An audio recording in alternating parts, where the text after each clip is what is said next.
Welcome to today's episode titled, The Choice Before the Storm. The jungle pressed in around us as we followed Naya through the twisting paths, our footsteps muffled by damp leaves. The figures in the shadows moved silently, their presence unsettling. I wanted to ask who they were, why they were here, but something about Naya's expression kept my mouth shut. Juma walked beside me, his eyes scanning our surroundings, always alert.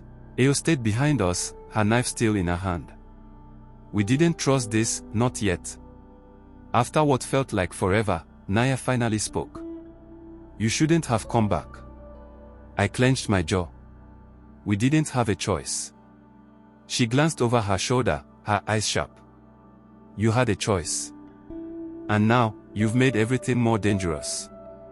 Ayo scoffed. More dangerous. The prince has Becky. We're not stopping until we get him back. Naya sighed but didn't argue.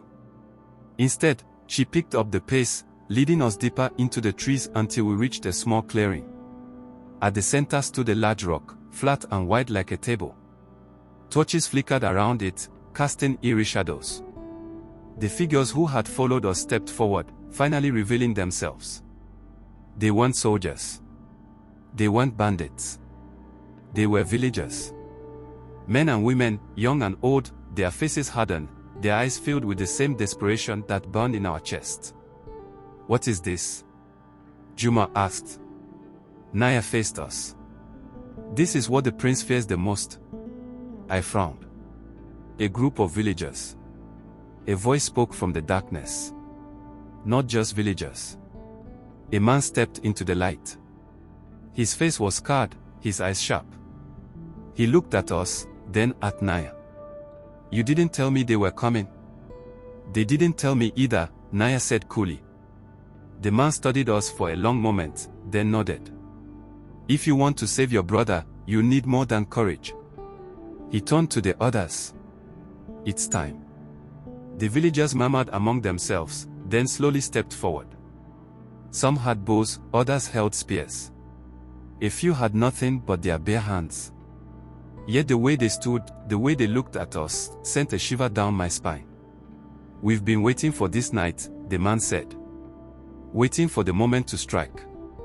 Juma inhaled sharply. You're planning to fight? The man nodded. The prince has taken too much for too long. We won't let him take another life. Ayo crossed her arms.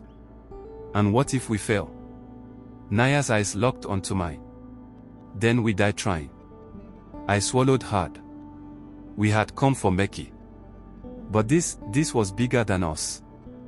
Bigger than anything we had planned. I glanced at Juma. He gave a slow nod. There was no turning back now. If you're enjoying this journey, don't forget to like, subscribe, and share this video. What do you think will happen next? Let us know in the comments. Stay tuned for the next thrilling chapter.